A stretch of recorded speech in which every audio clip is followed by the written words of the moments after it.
सबको लगता है। तो कश्मीर की ट्रिप कंफर्म है ना? हाँ हाँ बिल्कुल कंफर्म। मेरी तरफ से भी हाँ है। I am ever ready. और इरफान तू? सॉरी यार, मैं नहीं आ पाऊंगा, मेरी तबीयत ठीक नहीं है, घर वाले अलाउ भी नहीं कर रहे। अरे तू छोटा बच्चा है क्या जो अलाउ नहीं कर रहे? हम तेरे घर आ रहे हैं और अंकल आंटी से बात करेंगे। तुझे चलना है मतलब चलना है। अरे नहीं नहीं, मेरी बात तो सुनो। कॉन्फ्रेंस कॉल कट हो चुकी थी।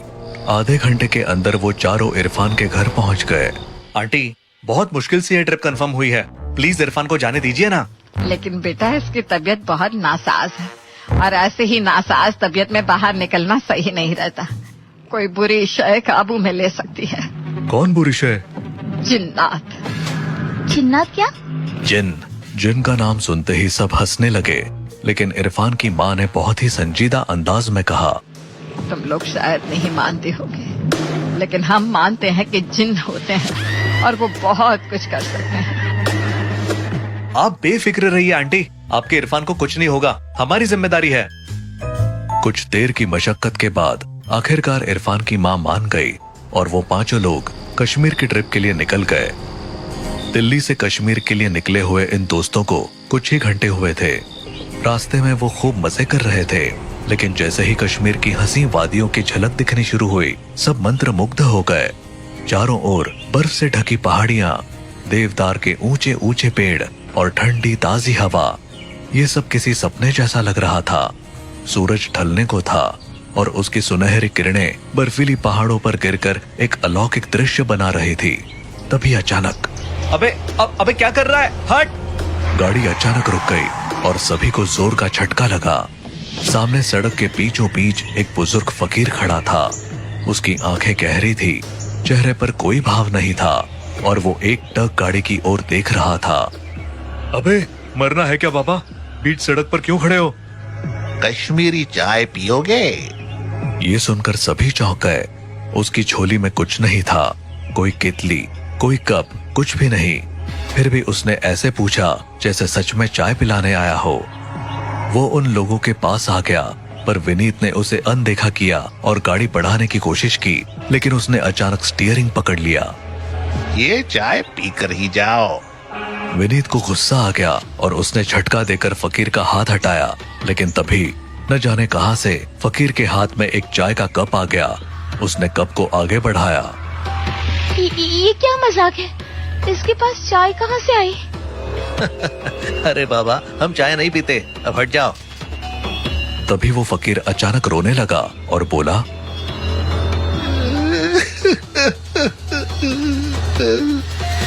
मैं कोई फकीर नहीं हूँ, मैं बस चाय बेचता हूँ, लेकिन कोई पीता नहीं है, कोई मुझसे कुछ नहीं लेता।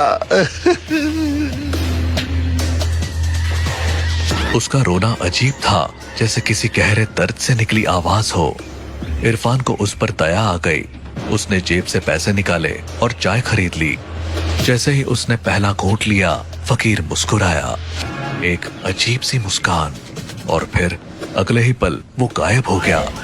इरफान ने इधर उधर देखा, लेकिन वो कहीं नहीं था। कहाँ गया वो? ये तो अभी यही था। अबे तूने क्या पी लिया? इरफान ने झटके से चाय का कप नीचे गिरा दिया। फिर विनीत ने माहौल हल्का करने के लिए मजाक उड़ाना शुरू कर दिया। अबे इरफान, तू ऐसे ही किसी से भी कुछ भी लेकर पी लेता है क्या? तेरा बचपन में किडनैपिंग कैसे नहीं हुआ? सीरियसली? सबने हंसी मजाक किया और फिर गाड़ी आगे बढ़ा दी। आखिरकार वो होटल पहुंच गए और चेक इन किया। विनीत और इरफान एक कमरे में ठहरे, सुमित और गौरव एक में और प्रिया अकेले। सब सफर से बहुत थक चुके थे, इसलिए जैसे ही बेड पर गिरे, नींद आ गई।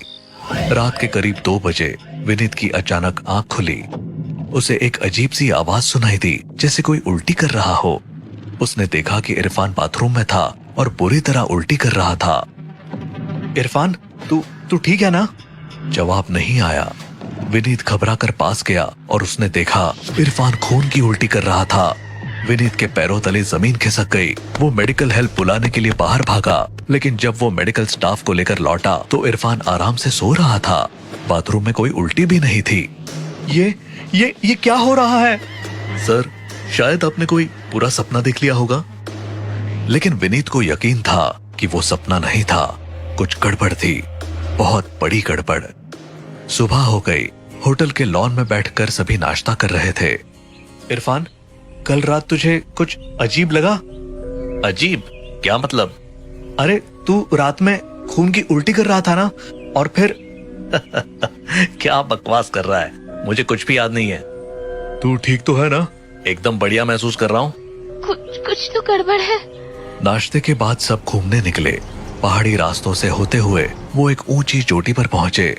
वहां से नीचे का नजारा बेहद खूबसूरत था, लेकिन एक जगह एक टूटी फूटी लकड़ी की बाड़ लगी थी। उस पर लिखा था, आगे जाना मना है। अरे वाह, यहाँ से और ऊपर जाने का रास्ता, चलो देखते हैं। नहीं इरफान, वहाँ नो एंट्री का बोर्ड लगा है, जाने दो। अरे डरपोक, चल ले। इरफान आगे बढ़ा तो बाकी सब भी अनमने ढंग से उसके पीछे चल दिए। लेकिन जैसे ही वो उस बाड़ के पार पहुंचे, हवा अचानक भारी हो गई। पेड़ों के पत्ते जोर से सरसराने लगे। यहाँ कुछ अजीब नहीं लग रहा? मुझे बहुत डर लग रहा है, वापस चलते हैं। सुनो, ये कैसी आवाजें आ रही हैं? चारों ओर सन्नाटा था, लेकिन कहीं से धीमी धीमी फुसफुसाहटें आ रही थी, जैसे कोई बहुत सारे लोग धीमी आवाज में कुछ बोल रहे हों। अचानक हवा और तेज हो गई। पेड़ों की शाखाएं जोर जोर से हिलने लगी। फिर एक चीख गूंजी, एक भयानक खून जमा देने वाली चीख। सबके कदम ठिठक गए। सामने एक छायादार आकृति थी, पूरी तरह काली, मगर उसकी आंखें जलती हुई लाल थी। सब दौड़ पड़े। उनकी सांसें तेज हो गई, दिल जोर जोर से धड़कने लगा। उनके पीछे सरसराहटें तेज होती जा रही थी। वो सब बमुश्किल होटल तक पहुंचे और दरवाजा धक्का देकर बंद कर दिया। शाम को सब लोग होटल के लॉन में एक बॉनफायर के पास बैठे थे। डर का माहौल था, लेकिन कोई कुछ बोलना नहीं चाहता था। आज का दिन बहुत अजीब था, हमें सच में यहाँ से चले जाना चाहिए। अरे यार, कुछ नहीं हुआ, ये सब वहम है। सच में? तो तूने वो चीखें नहीं सुनी? मुझे कुछ ठीक नहीं लग रहा। तभी सुमित उठकर अंदर चला गया। कुछ देर बाद अंदर से उसकी आवाज आई, इरफान, इधर आ जरा। इरफान उठकर तेजी से अंदर गया, लेकिन अगले ही पल इरफान की एक जोरदार चीख गूंज उठी। ये क्या था? चलो अंदर देखना होगा। सब भागकर अंदर पहुंचे और जो देखा उससे उनकी रूह कांप गई। सुमित छत से झूल रहा था। उसने फांसी लगा ली थी। ये कैसे? मैं यहाँ पहुंचा तो ये फांसी लगा रहा था। मैं कुछ कर पाता उससे पहले। तभी मरे हुए सुमित की लाश की आंखें खुल गई। तुम सब मरने वाले हो, कोई नहीं बचेगा। सबकी टांगे कांपने लगी और फिर अचानक लाश ने सिर घुमाया और हंसने लगी। अब सबके लिए वहां रुकना नामुमकिन था। वो दरवाजे की ओर भागे, लेकिन दरवाजे अपने आप बंद हो गए। दरवाजा खोलो, दरवाजा खोलो। ये बंद कैसे हो गया? अरे ये पूरा होटल खाली क्यों है?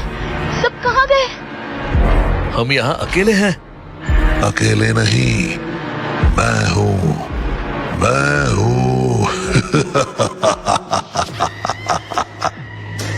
तभी एक जोरदार झटके से दरवाजा खुला और वो सब बाहर निकलकर सड़क पर भागे। वो लोग थोड़ी दूर जाकर एक जगह पर रुके। तभी अचानक किसी ने विनीत के कंधे पर हाथ रखा।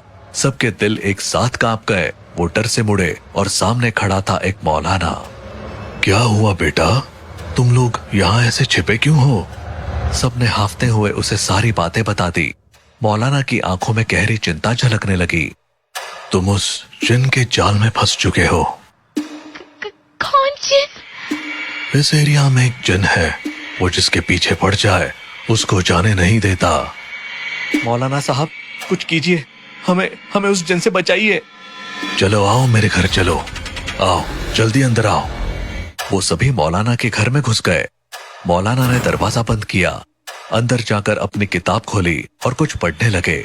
जैसे ही उन्होंने पहला शब्द बोला तो इरफान चिल्ला पड़ा, अरे बस, ये सब करने की जरूरत नहीं है। हम यहाँ से चले जाएंगे और बच जाएंगे।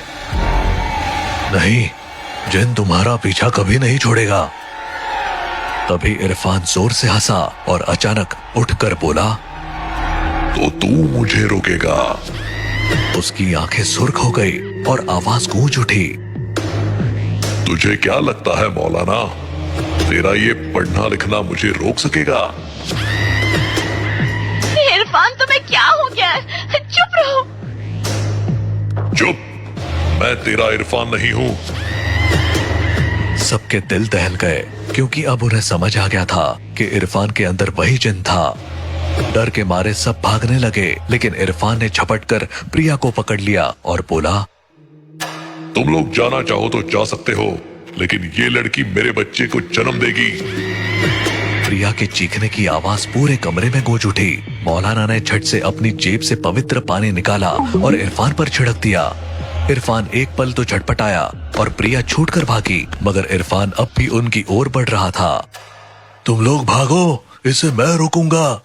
मौलाना साहब नहीं। भागो।